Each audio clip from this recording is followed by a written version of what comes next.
Buenas noches, amigos, hermanos, Dios los bendiga. Gracias por conectarse nuevamente a nuestra mesa de mentoreo. Estamos estudiando la tercera parte de la palabra profética para el año 5781. La declaración del Padre, mi hijo eres tú. Y hemos venido trabajando varios temas sumamente interesantes que el Señor nos ha entregado. Y en este momento estamos trabajando todo lo que tiene que ver cómo activamos la unción profética Elías, que es, si pudiéramos decir, el tema central de la palabra profética de este año, haciendo volver el corazón de los padres a los hijos, de los hijos a los padres, porque si esto no ocurre, entonces es Dios mismo quien hiere la tierra con maldición. Gracias, quiero agradecerles por el seguimiento que han venido trayendo, por los comentarios que han colocado allí en cada clase. Para nosotros es de mucha bendición. Y en la clase pasada, Luis, hicieron una pregunta que tiene que ver cómo oramos cuando los hijos son rebeldes. Y quiero decirle a Margaret que esa pregunta la vamos a responder durante la entrega de esta sesión, ya que es parte del material que hicimos. Luis. Sí, bueno, gracias por estar conectado. Yo soy el pastor Luis Gómez y qué gusto, qué honor poder compartir con ustedes este tema que me parece es clave para un tiempo como este y muy pertinente. Así que, sin más, vamos a entrar en el tema. Estuvimos tratando la semana pasada varias cosas interesantes con respecto a la estadía de Elías allí en Sarepta con la viuda, Luis. Y quisiera tomar brevemente un repaso para que podamos entrar al tema de hoy. No fue aquí donde quedamos, pero estuvimos tratando cómo Dios trata con la iniquidad y cómo trata primeramente matando el fruto que se produce por la iniquidad. Y decíamos que la frase, vamos a decirlo así, que usa la viuda cuando Elías llega y la encuentra a la puerta de la ciudad y le dice que le dé a él de comer, ella dice: lo que yo tengo es suficiente para una comida, para mi hijo y para mí, y luego nos vamos a morir. Esa palabra la alcanza. Y veíamos cómo entonces dice la palabra que el hijo enfermó, y es una palabra, veíamos que era una palabra sumamente interesante porque es una palabra que en el original tiene que ver con esforzarse sin recibir ningún provecho, ¿no? Básicamente. Y una de las cosas que ocurre cuando hay iniquidades en operación es que hacemos y hacemos y pareciera que no hay resultados, ¿no? Sí, en este caso específico yo quiero relacionarlo con maldición. Mucha gente no entiende que las maldiciones son simplemente acciones espirituales o palabras que alguien suelta y que está esperando una puerta o un lugar donde reposar.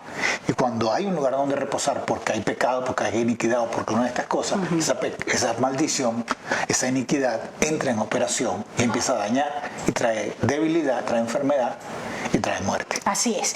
Estuvimos, de hecho, Proverbios 26:2 lo vimos en la versión para todos: una maldición inmerecida no podrá hacerte daño. Y en la Reina Valera del 60 dice: como el gorrión en su vagar y como la golondrina en su vuelo, así la maldición nunca vendrá sin causa, que es lo que tú estás diciendo. Decíamos que estuvimos mirando lo que le dice la viuda a Elías, y le dice: ¿qué es lo que tengo yo contigo, varón de Dios? Y decíamos que esa frase, traducida a la forma como hablamos ahorita, es: ¿qué tenemos tú y yo en común, no? Y una de las cosas que estaba ocurriendo era que Dios había posicionado a Elías en Sarepta. Recordemos que estamos hablando de un proceso de Dios en la vida de Elías, porque había algo mucho más grande que simplemente enfrentar a Jezabel. Y aquí quiero hacer un paréntesis, Luis.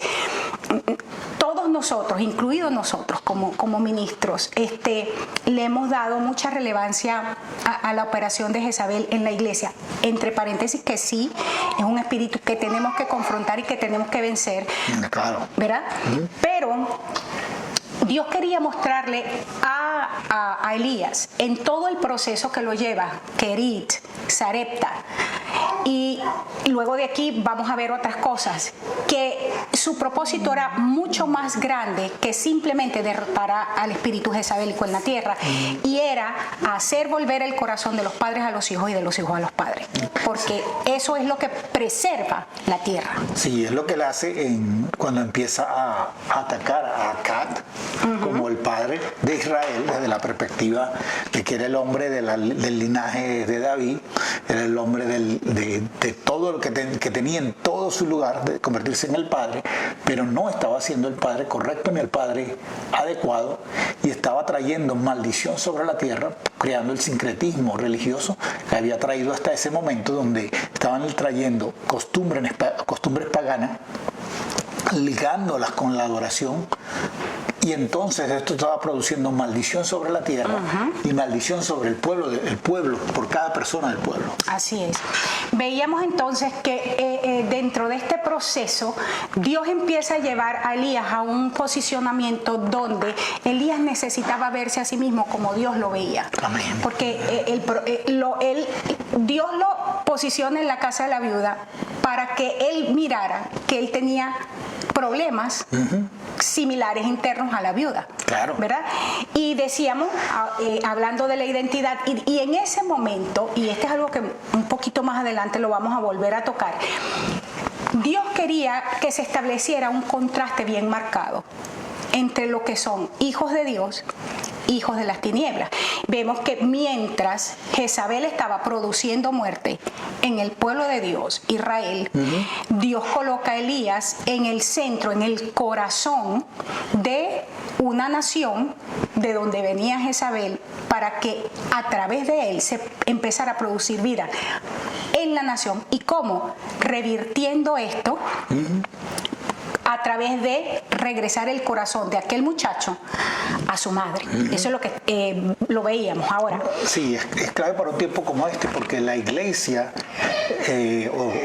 la iglesia estructural, organizacional, se está... La institución. La institución se está fundamentalmente haciendo muy mundanal, en el sentido de que se está cada día apareciendo, utilizando las mismas técnicas, aunque eso está trayendo muerte, porque la pandemia simplemente habla de muerte, y todo esto está hablando de muerte, pero la iglesia está colocada por Dios para traer vida, y para que a través del espíritu de Elías pueda volver el corazón de esos hijos muertos a sus padres. Así es. Ahora fíjate, una de las cosas, y ahora sí vamos a entrar en en lo que nos corresponde a partir de hoy, y estamos, que vamos a responder la pregunta que se nos hacía: cómo se ora por los hijos rebeldes. Veamos a este hijo muerto, no solamente muerto físicamente, cuando están muertos en sus rebeliones, muertos en sus pecados, muertos en la relación, muertos al propósito. Muertos al propósito de Dios. Pero seguimos primero con Dios trabajando en el corazón del Padre para poder producir la vida en el corazón del Hijo. Y encontramos que cuando Dios posiciona, vuelvo a repetir, a Elías en ese lugar, empieza a trabajar su identidad.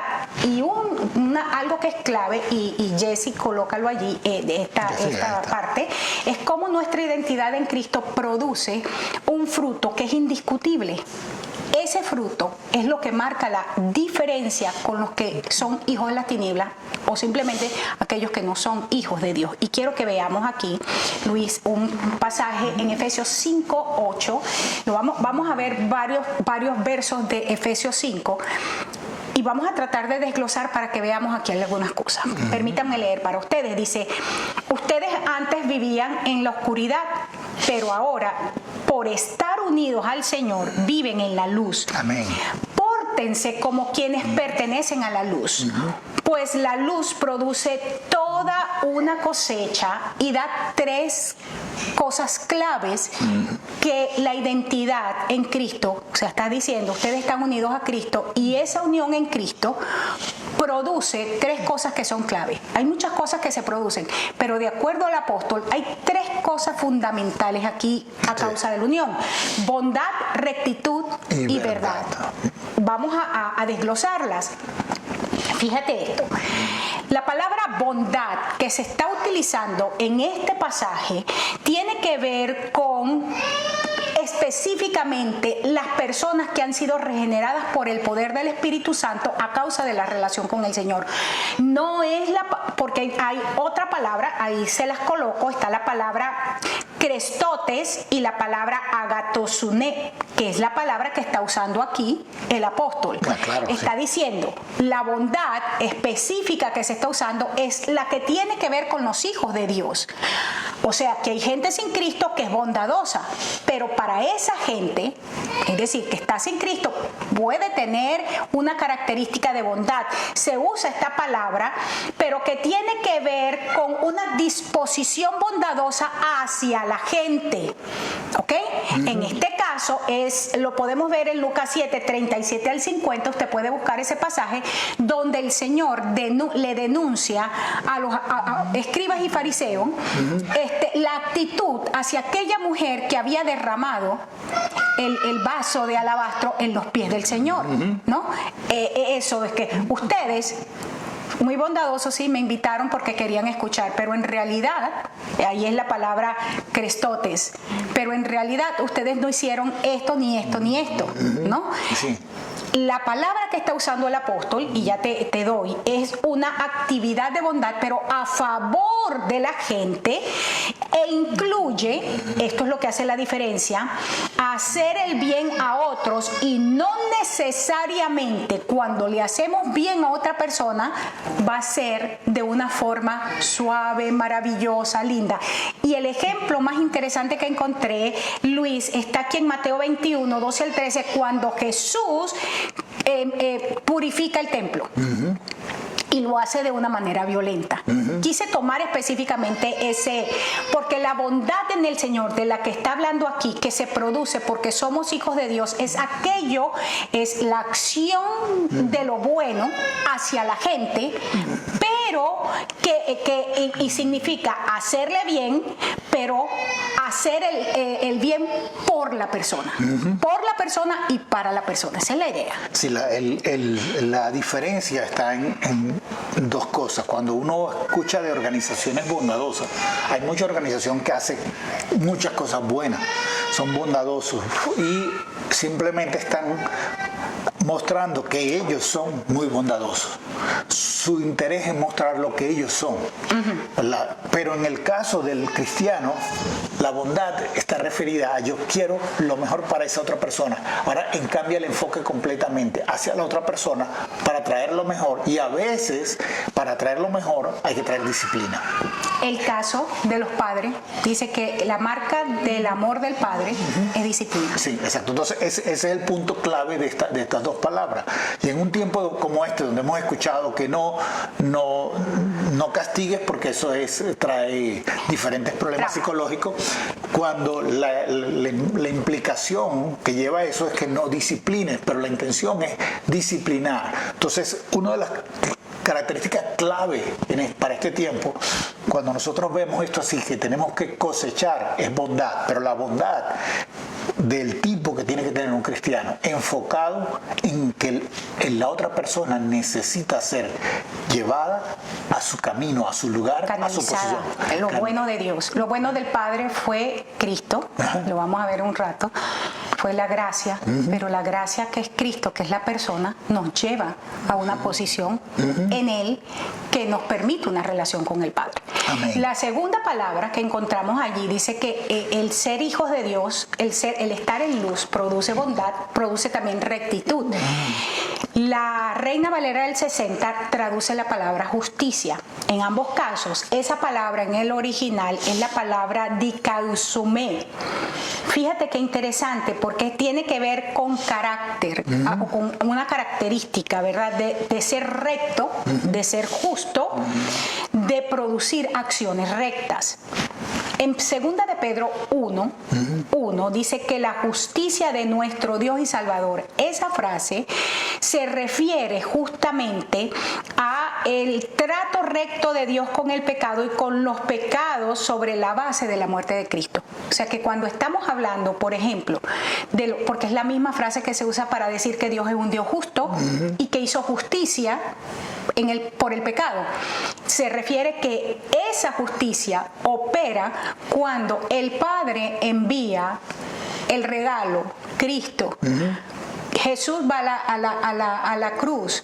A través de su muerte expiatoria fuimos no solamente justificados, pero también nos convertimos, de acuerdo a 2 Corintios 5:21, en la justicia de Dios en Cristo. Sí, fue mucho más allá. Sí, esta palabra o esta cosecha, que de acuerdo al verso que empezamos de Efesios 5, tiene que ver específicamente con que nosotros, nuestra forma de conducirnos tiene que ser justa y tiene que expresar justicia. Mucha gente no está siendo justa, y yo lo veo en las diferentes características cuando no somos completamente vamos a llamarlo objetivos en las situaciones que estamos operando en la casa a nivel de externo. No estamos siendo objetivos porque estamos simplemente metiéndolo a través de un filtro personal, egoísta, egocéntrico, y esto lo hace, lo que implica es que la gente no está viendo todo lo que puede alcanzarse o todo lo que puede llevar el otro a través de las diferentes situaciones. En cambio, cuando operamos en justicia, empezamos a adquirir otras habilidades, como son ser objetivos, tener claridad de la situación mundial, de la situación alrededor, de la situación circunstancial, y comprenderla de diferentes puntos de vista. El ser justos necesitamos en todo, ¿no? En las relaciones, en todo lo que tenemos, siempre necesitamos operar en justicia, pero esa justicia siempre está en la base de quién es Cristo. ¿Quién es Cristo? Habrán momentos en que hay cosas según el estándar de vida del tiempo que vivimos que no son justas. Por ejemplo, la Biblia dice, el que no trabaja, que no coma.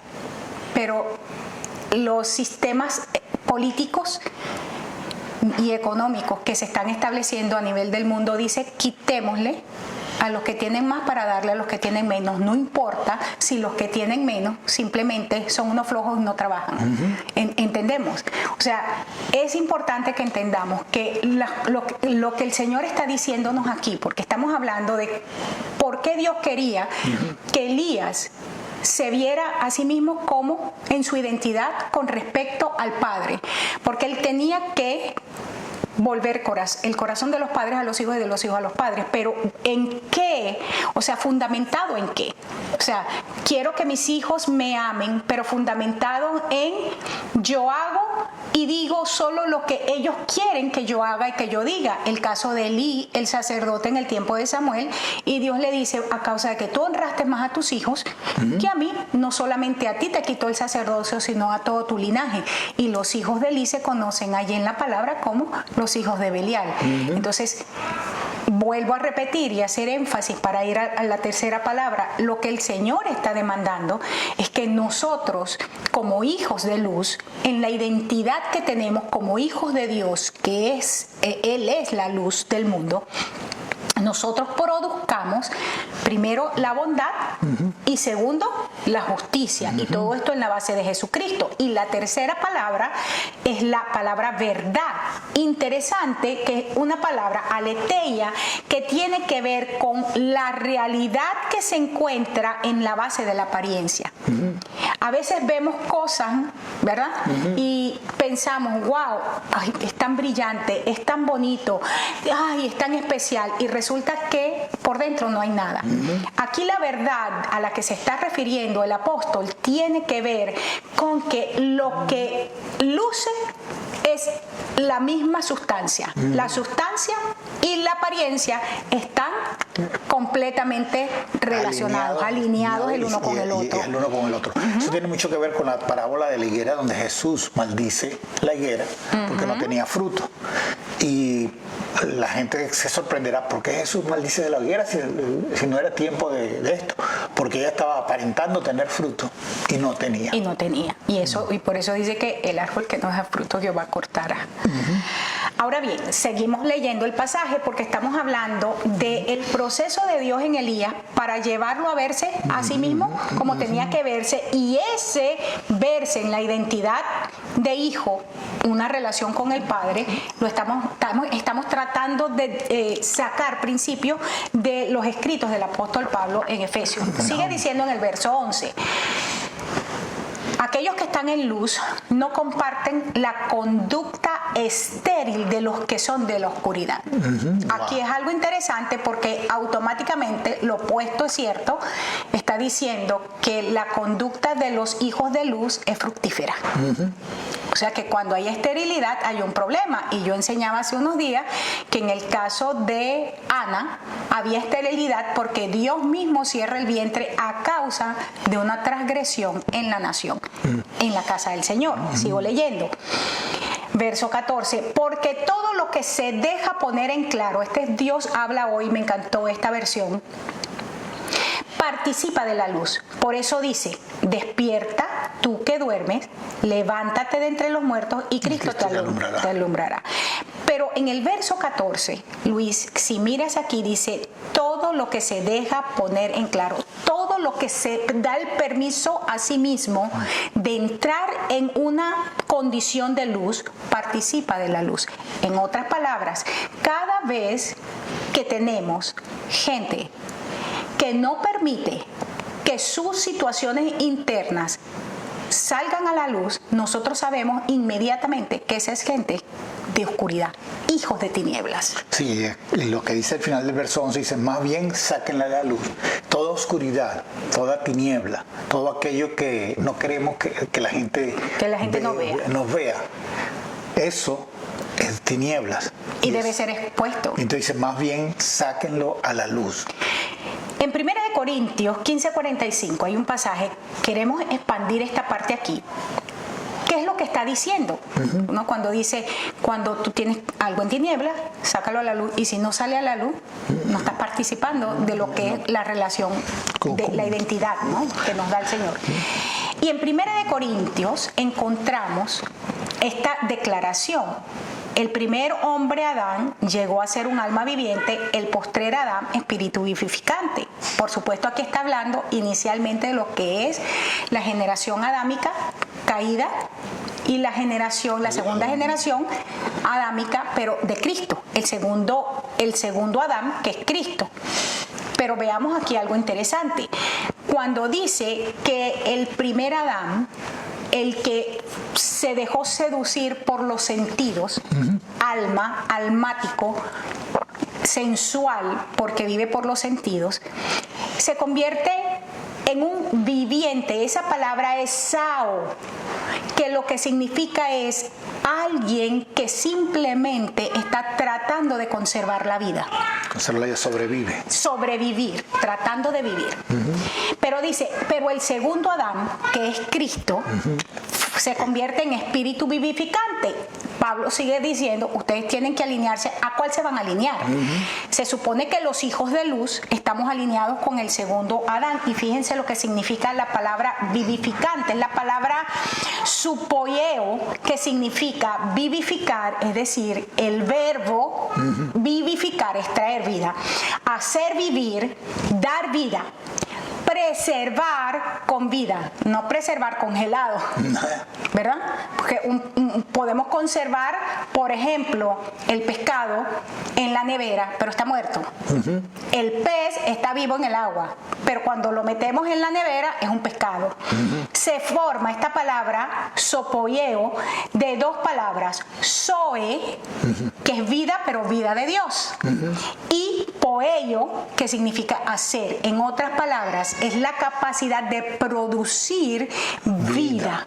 Esto es sumamente interesante. Sí, y hay que verlo como el término militar también. El término militar dice que un grupo pertenece al orden del primer Adán. El otro grupo pertenece al orden de Jesucristo. El orden adámico, aunque pueda tener cierto nivel de orden, ese orden va a llevar a muerte, porque simplemente están conservando, están sobreviviendo. Pero el orden de Cristo es un orden que por donde pasa produce vida. Produce vida, y es la vida de Dios, es la vida abundante, es la vida eterna. Y no somos seres eternos a partir de que nos morimos y viene Cristo a la tierra, sino somos seres eternos, tenemos el Zoe, la vida de Dios, desde el momento que nos alineamos con el orden del segundo Adán, es decir, que tenemos la relación con la luz verdadera que es Cristo. Esto hace entonces que produzcamos, volvemos a lo mismo, bondad, justicia y verdad. Estamos hablando entonces, quería que viéramos esto, cómo dice, una vez que tú entiendes esto, dice, despiértate, levántate, y el resultado es Cristo que alumbra. La palabra despertar tiene que ver con salir del estupor, que los sentidos naturales y espirituales se abran a la verdad de Dios. Amén. Levantarse tiene que ver con resucitar, por eso dice, levántate de entre los muertos, resucita, o sea, cuando se sobrevive se está muerto. Y el resultado siempre es que la luz de Cristo es la que nos alumbra. Recordemos que estamos hablando cuál fue el proceso, que era lo que Dios quería hacer en Elías para que Elías lo reprodujera. Entonces Dios lo lleva a un punto donde Elías, tú tienes que verte a ti, no te veas reflejado en la viuda, vete reflejado en Cristo, porque tú eres del orden del segundo Adán. Así es que le dice, despiértate, en otras palabras, que tus sentidos naturales y espirituales se despierten a una realidad superior. Segundo, levántate, resucítate tú mismo. No puedes producir vida si tú estás muerto. Levántate. Y tercera cosa, entonces el resultado es la luz de Cristo te alumbra. En ese resultado, como la luz de Cristo te alumbra, que eres de los hijos de luz, entonces vas a producir la bondad, la acción de lo que es bueno, enfocado donde tiene que ser. Ya no era por lástima de sí mismo, ay Dios, mataste a este y todo el mundo va a pensar que soy un profeta falso. No, sino ahora es, aquí hay una bendición que hay que establecer en este hogar, independientemente de lo que la gente piense o no. Segundo, eso es basado en la justicia de Dios en Cristo. Nosotros somos la justicia de Dios en la tierra. Y en tercer lugar, esto tiene que llevarnos a la verdad, que es la persona de Cristo. De Cristo. La verdad no es una teología ni una doctrina. Y hay algo más muy fuerte aquí, porque aunque ya tú lo has expresado en lo que estás diciendo, quiero enfatizarlo. El despertarse, el levantarse, son decisiones personales. Es algo que la persona tiene que decidir. Parte de la respuesta que se está buscando a la pregunta que se hizo tiene que ver con esto. Un padre tiene que despertar a la verdadera condición del hijo y empezar a operar en las tres cosas. Tiene que traer verdad, tiene que traer justicia para que esa persona... Y operar en bondad. Y operar en bondad para que ese muchacho, ese hijo, pueda ser alineado, colocado en el lugar donde debe estar, salir de la rebelión y colocarse en la prudencia de lo justo. Ahora, esto no va a ocurrir, nosotros podemos orar, orar y orar, a menos que esto primero ocurra en nosotros. Y esta es la razón por la cual Elías está siendo forjado. Recordemos lo que significaba Kerit y lo que significa, en este caso, Sarepta. Sarepta, él estaba en un crisol, estaba siendo purificado. Y muchos de nosotros estamos allí. Estamos allí. Amén. Pero gloria a Dios por eso. Lo que quiere decir, si usted está en ese momento, en ese proceso, quiere decir que usted está en el mejor momento en Dios, porque usted tiene propósito. Y va a empezar a ver el poder de la resurrección en acción. Amén. Amén. El Señor está trayéndonos a vida a nosotros. Ahora, la siguiente pregunta es, ¿cómo enfrentó Elías entonces su propio temor? ¿Cuál era el temor? Recordemos que lo lleva primero a un lugar donde había una provisión de una forma. Dios le quería enseñar, yo soy la provisión, no importa cómo luzca. Utilizó un arroyo, utiliza los cuervos.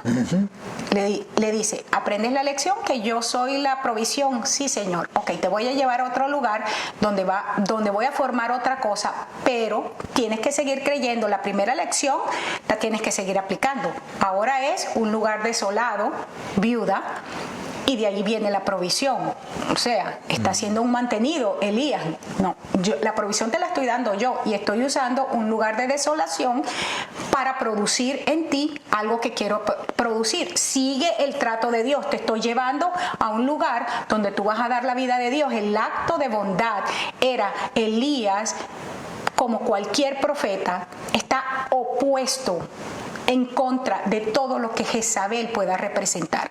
Pero Dios quería que él fuese más allá de lo que es el principado en operación y empezar a ver a la gente también como, vamos a decir, como los recipientes que están en necesidad de recibir de Dios. Sí, citando a Isaías cuando dice, levántate, resplandece, porque ha nacido tu luz y la gloria del Señor será vista. Dice, ha nacido sobre ti. Ha nacido sobre ti.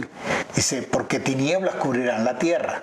Entonces, en el momento en que Elías llega a Sarepta, había tinieblas sobre alrededor, pero Elías se convierte entonces en la luz de Dios. Mas sobre ti amanecerá porque sobre ti amanece el Señor. Y esta es la clave de un tiempo como este. Levántate, resplandece. Decide levantarte, decide resplandecer. Porque en el momento en que las tinieblas empiezan a llegar, el Señor amanece sobre ti. Amén. Ahora, Elías enfrenta su propio temor. Veamos esto. Primera de Reyes 17-19. Él le dice, ahora, dame acá tu hijo. Lo toma en el regazo, lo lleva al aposento y lo puso sobre su cama. Veíamos algo de esto la semana pasada. Primer punto, ¿cómo enfrentamos el temor como padres cuando vemos a nuestros hijos en rebelión sabiendo que están caminando en muerte? Primera cosa, saca al fruto del lugar de preeminencia, tu corazón. Quita al hijo del centro de tu vida y colócalo donde tiene que estar. Nuestros hijos, Luis, son un regalo. Son la herencia más preciada que el Señor nos entregó, pero no pueden ser el centro de nuestra vida, porque el centro de nuestra vida es Dios. Jesucristo. Y esto es lo primero que Él hace. Saca al fruto, el regazo, decíamos aquí, es la palabra seno, pero también significa encierro, ¿no? Base, fundamento, el fundamento de tu vida. Sácalo del fundamento de tu vida y suéltalo. Ábrete y suéltalo, es lo que está diciendo. O sea, hay algo clave en este caso, es que esta mujer estaba viendo a su hijo muerto, estaba viendo, y algo que es importante en los momentos es que cuando la gente tiene su muerto allí, déjenme usar esa expresión, la gente está aferrada a ese cuerpo, y es cuando Elías le dice, dámelo. Entrégalo. Entrégalo. No puedes seguir aferrado a algo que ya está muerto, que está lleno de inmundicia, está lleno de... ¿Tú quieres que Dios haga algo? Entrégalo, suéltalo. Entonces, el primer paso es entender que en lo que tenemos, lo tenemos que soltar, entregárselo a Dios para que Dios pueda operar y obrar en esto. ¿Qué es lo que atesoramos en nuestro corazón?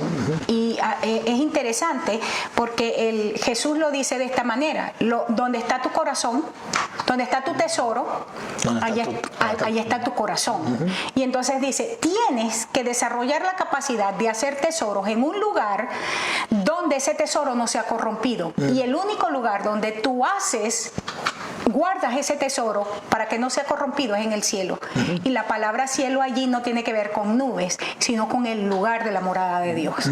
Esto es importante. ¿Dónde está tu corazón? ¿Qué estás atesorando? Y por eso Elías le dice, ya Elías empieza a entender el proceso y dice, suelta lo que tú tienes. Elías estaba soltando. Dice, puedo entrar en un proceso para producir vida afuera, porque Elías ya había empezado a soltar sus propios temores y sus propias iniquidades. ¿Qué está en tu corazón? ¿Qué es lo que está ocupando como le decían a uno cuando llegamos a Cristo joven hace tantos años? ¿Qué es lo que está en el trono de tu corazón? Esa frase. Sí. Hay una frase clave aquí que quiero hacerlo práctico, y es que mucha gente, por ejemplo, tiene sus trabajos como el fruto, como el lugar de provisión, como el lugar donde tiene sentido, y fácilmente por su empleo, porque el dinero que va a recibir, por cualquier cosa de esta, cree que allí está ahí debe tener su corazón, su centro. Pero hoy quiero que entienda, el centro es Jesucristo, el centro es Dios, y a Dios a través va a traer sustento a través de cualquier medio. Aunque parezca que es solo, aunque parezca que está desierto, aunque parezca que no se puede, Dios va a empezar a soltar. y vamos a empezar a ver la bendición de Dios en formas gloriosas. Amén. La segunda cosa que ocurre es que Él lo saca del centro del corazón, del fundamento de la vida de aquella mujer y lo lleva al lugar donde tiene que estar. Y esa palabra, aposento, es la palabra aliyah, que significa de forma figurativa el cielo. Volvemos al pasaje. ¿Dónde está tu corazón? Ahí está tu tesoro. Tu tesoro. Y el tesoro lo tienes que poner en el cielo, porque en el cielo nada lo va a corromper. Elías había declarado cuando se encontró antes de hacer las declaraciones que hizo con respecto a la tierra, vive Jehová en cuya presencia estoy.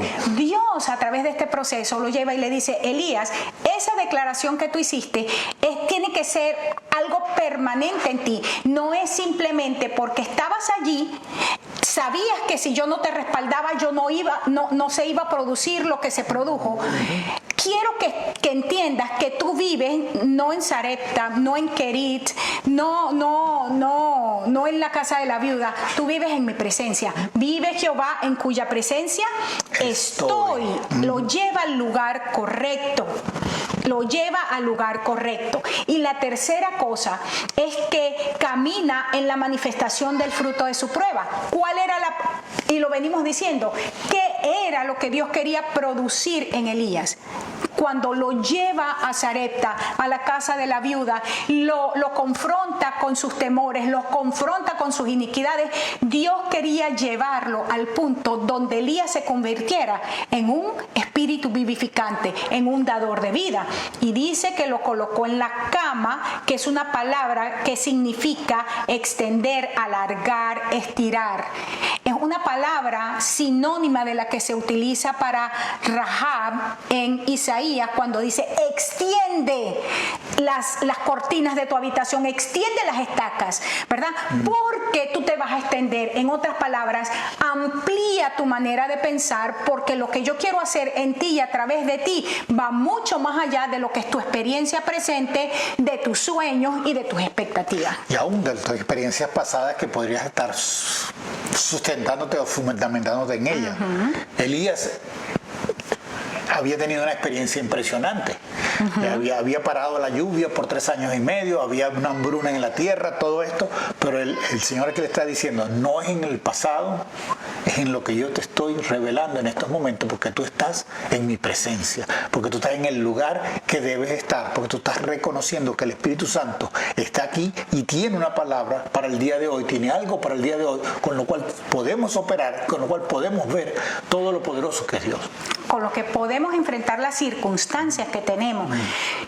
Elías está entendido en este momento finalmente que Dios estaba interesado no solamente en restaurar a una etnia, a un pueblo, en este caso Israel. Dios estaba interesado en ser parte de la humanidad. Estaba interesado en en operar activamente en los asuntos del hombre. Dios empieza a cambiar la mentalidad de un pueblo a las naciones de la tierra. Y para eso, para poder salir de esa posición, y esto nos habla a nosotros como creyentes, porque voy a usar esta palabra a propósito, los cristianos evangélicos tendemos a pensar, y lo digo porque yo tengo todavía la vida en la iglesia, que solamente Dios puede operar a través de nosotros. Y Dios dice, mira, si tú no te mueves, yo voy a usar una piedra. Porque yo tengo el poder para hacerlo. O sea, poder abrirnos, entender que el poder de Dios, la magnificencia de Dios, la soberanía de Dios es tal que... para poder entender eso, tenemos que salir de esos límites mentales que tenemos, que nos han encerrado en una denominación, que nos han encerrado en una estructura eclesiástica, que nos han encerrado en una forma de hacer las cosas y no nos permiten, por eso, vamos a decir, ser renovados en el poder del Espíritu. Sí, Elías, después de esta experiencia, él recibe 3 palabras específicas, que era que ungiera a Jehú como rey, ungiera al rey de de Siria y a Eliseo como su sucesor. Y en las tres cosas, creo que lo que él realmente, definitivamente, él hace directamente, es elegir entrar en el proceso de mentoreo de Eliseo. De Eliseo. Y en todo esto, lo que Dios le estaba haciendo ver es, tú eres un profeta que no se está restringiendo geográficamente a un pueblito. Y perdóneme si a alguno le ofende esto, pero la intención es que Dios tenía en su mente algo mucho más amplio, el mundo, ser luz del mundo, llevarle el evangelio a todas las naciones. Y cuando le está dando, tienes el poder para operar y traer, y con Jehú se cumple lo que él quería hacer, lo que el mismo Elías quería hacer, que era derrotar y destruir a Jezabel. Y lo hizo, Jehú lo hace con la unción de Elías. Lo hace con la unción de Elías, por supuesto. Y después entendemos que Dios trae un proceso gigantesco a través de Eliseo que viene con la doble unción de Elías. Así es. Seguimos viendo. Reyes 17:21 dice, y se tendió sobre el niño 3 veces, porque todavía no acaba el proceso. Y clamó a Jehová y dijo, Jehová Dios mío, te ruego que hagas volver el alma de este niño a él. Seguimos con el proceso. Ya vemos. Lo primero que vimos es lo que hace Dios en Elías. Lo segundo que vemos, que hizo Dios en Elías, vete como yo te veo, levántate. Vete a la presencia, vete al cielo. Sí, o sea, ¿cómo era que decía? Despiértate, levántate, y el resultado es, te alumbra Cristo. O sea, hay una revelación. Una vez que eso ocurre en Elías, ahora Elías despliega la acción hacia la viuda. Dame al hijo, es decir, tengo la autoridad ahora de sacarlo de la base de tu vida y decirte que si no lo sueltas, Dios no va a hacer nada. Segunda cosa, lo coloca en el lugar correcto, en el cielo. Aquí es donde debe estar este tesoro. Y en tercer lugar, después que hace eso, lo coloca en la cama, ¿no? Que veíamos. Ahora, veamos, esto fue con respecto a la viuda. ¿Qué hace? Primero, Dios trabaja con Elías, ahora Elías trabaja con la viuda.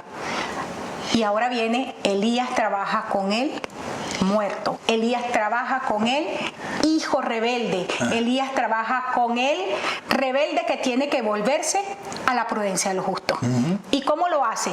La primera cosa que hace ahora con respecto al muerto es se tendió sobre el muerto.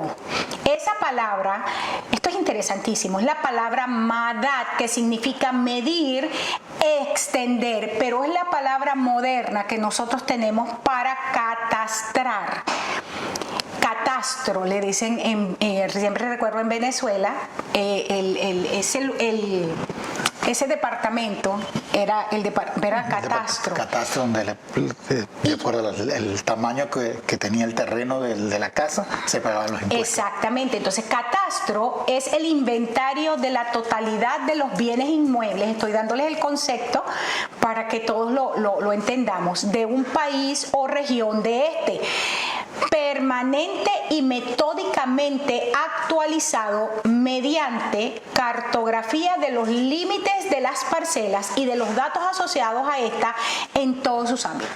Interesante que es poder tener una descripción de lo que se tiene, de todo lo que está, y tiene que estar metódicamente actualizado mediante la cartografía, o sea, tienen que hacer los mapas, ¿no? de lo que esto. ¿Qué estaba haciendo Eliseo? Cuando Eliseo se tiende sobre el muerto, lo que está haciendo es Elías, catastrando, si lo pudiéramos decir de esa manera. Estaba ubicando, estaba midiendo, haciendo un diagnóstico real, actualizado de la herencia de aquella viuda. Sí, puedo darme a entender. Sí. Dice que se tendió sobre el niño 3 veces.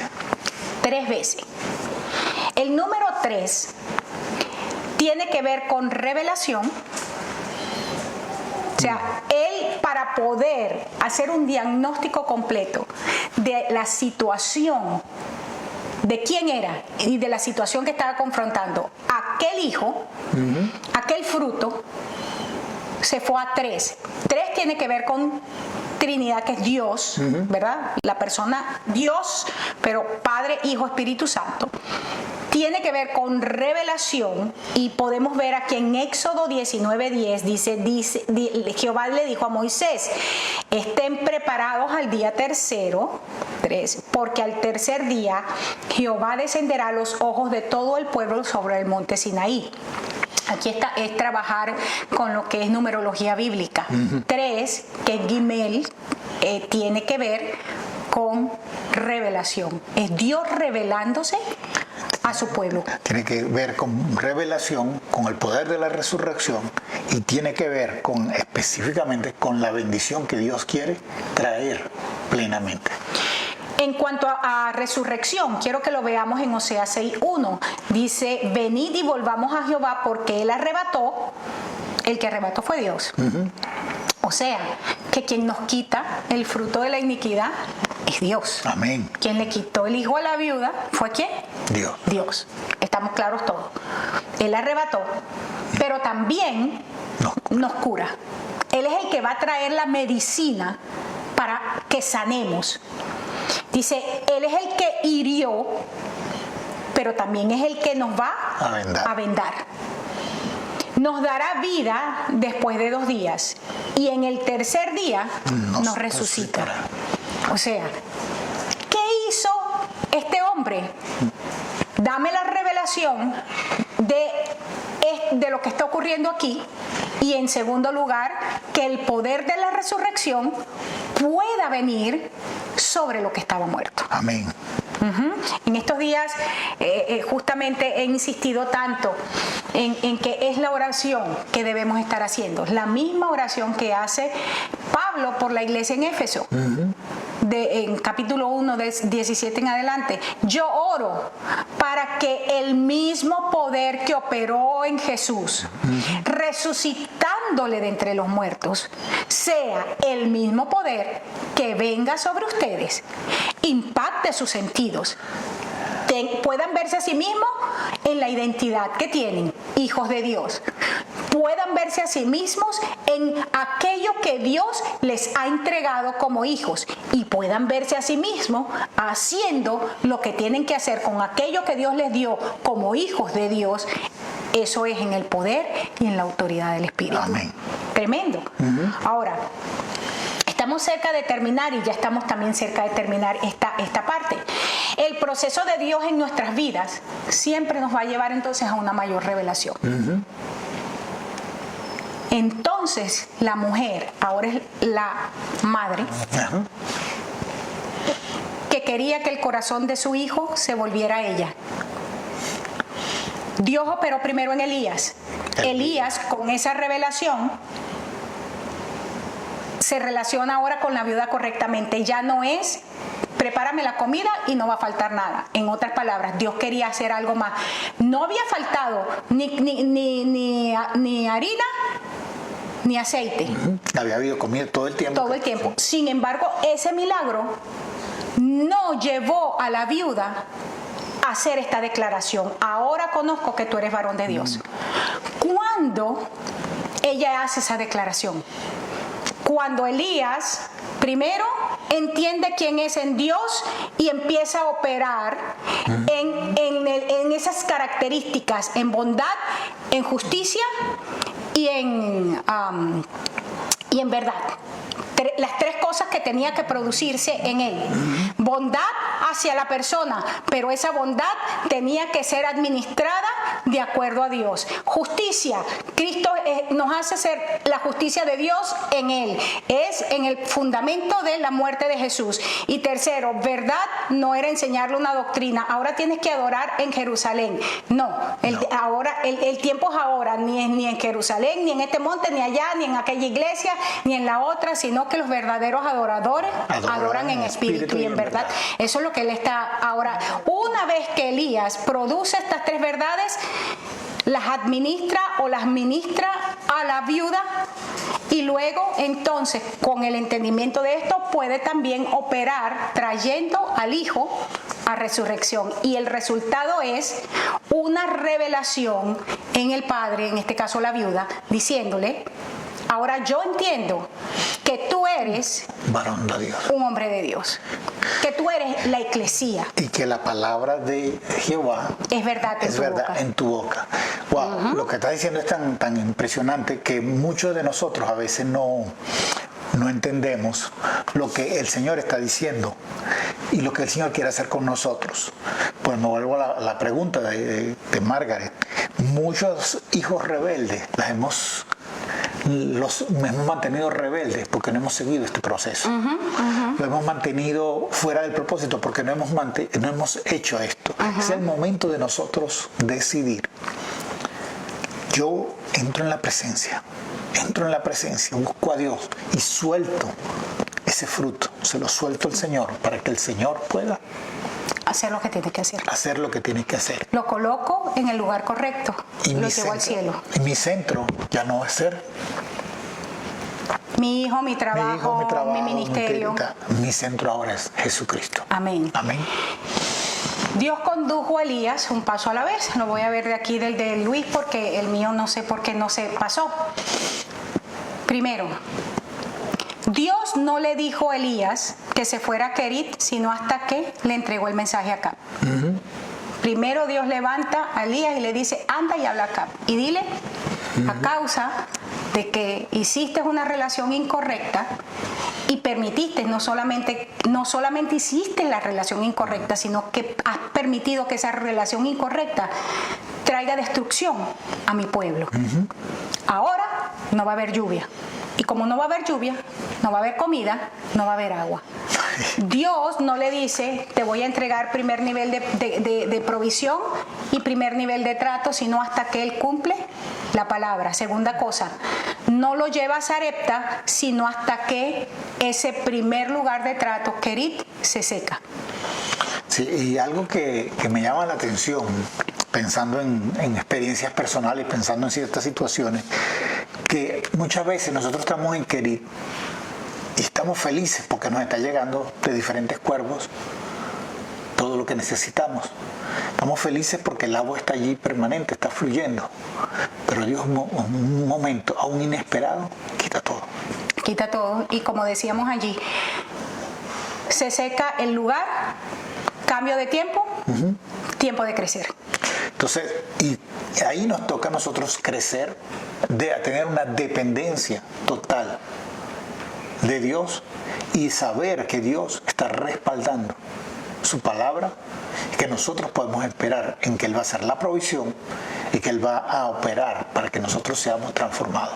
Una de las cosas que está ocurriendo ahorita es que el Kerit de muchísimos ministros se secó. El lugar de provisión que tenían era su ministerio.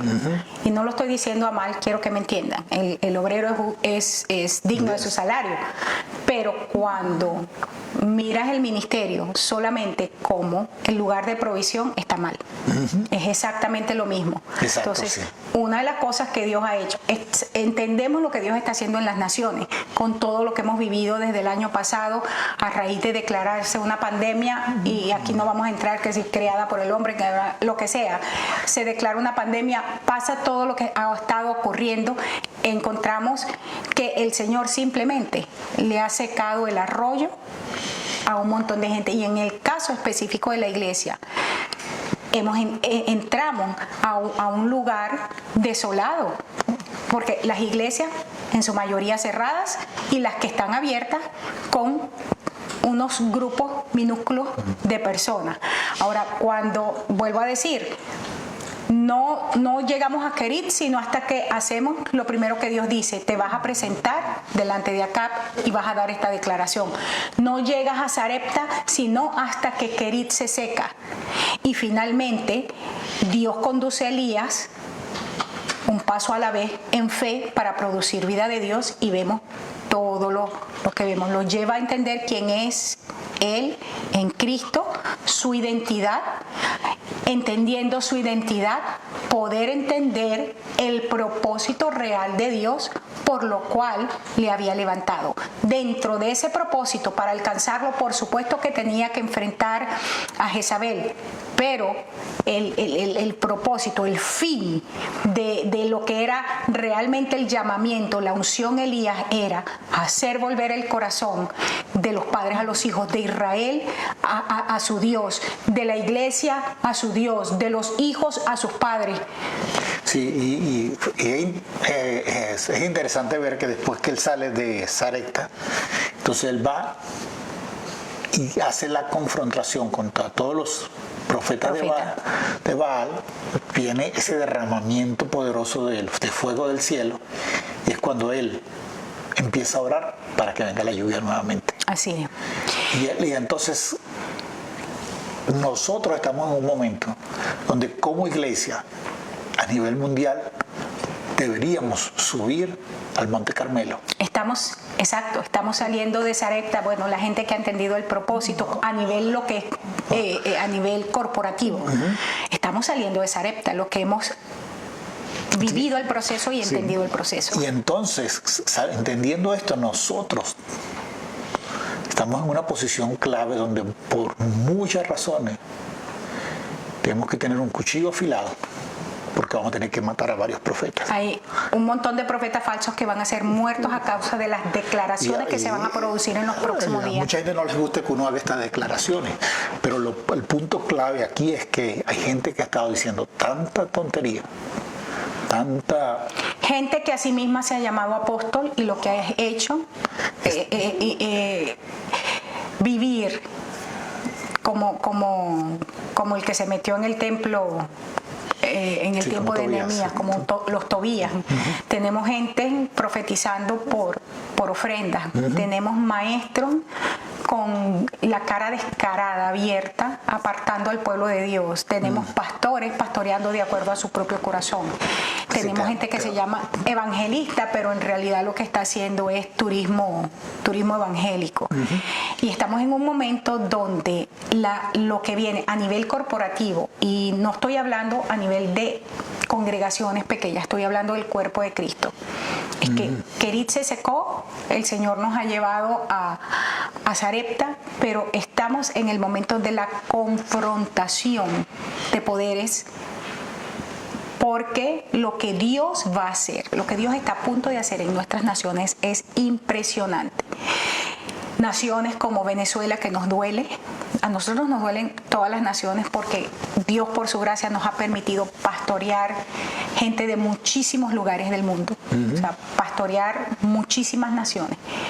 Y nos duelen porque cuando amas a la gente, tú empiezas a amar su nación. Sus naciones, sus lugares. Sus naciones, sus lugares de origen. Y entendemos que, pero quiero referirme al caso Venezuela, para que nadie se sienta ofendido. Una de las cosas es que la verdadera eclesía de Dios en Venezuela, que ha vivido el proceso y que le ha costado muchos años por cabezones, por un liderazgo vendido, porque si tienen una oposición vendida es porque primero el liderazgo eclesiástico se vendió y otros se callaron y se convirtieron en gente que se alineó con la impunidad por el silencio que tuvo. Pero el proceso fue largo. Pero si entienden el tiempo de Dios, Venezuela está exactamente en el momento de la confrontación de poderes, donde todo ese montón de brujos que ha entrado a Venezuela por más de 20 años, destruyendo una nación, destruyendo la iglesia. La iglesia no ha sido destruida. La eclesía, el pueblo verdadero de Dios, siempre estará de pie y estará digno. O sea, siempre habrá un remanente Elías, un remanente Juan, siempre habrá un remanente Samuel, un remanente Nehemías. Y créamelo, en el nombre de Jesús, estamos a punto de ver una confrontación de poderes. Y en esta nación estamos a punto de ver una confrontación de poderes, donde hay gente creyendo que las tiene todas de ganar, todo lo que estamos mirando a nivel político, a nivel económico, a nivel de la media, creen que van a quedar impunes. Hay un momento de confrontación, Luis, y la iglesia necesita tener sus cuchillos bien afilados porque nos va a tocar quitarle la cabeza a un montón. Amén. Yo lo creo. Bueno, es la hora de terminar. Sí, para eso no voy a comer. Quiero darle las gracias por haber estado conectado con nosotros. Si tienes alguna pregunta, hazla libremente, vamos a revisarlas y vamos a compartir con ustedes las respuestas en la medida de lo que Dios nos entrega.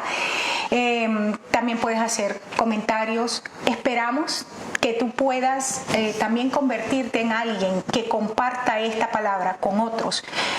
Toma los links de todas estas enseñanzas, de todo lo que ha sido la palabra profética que hemos entregado desde el año pasado.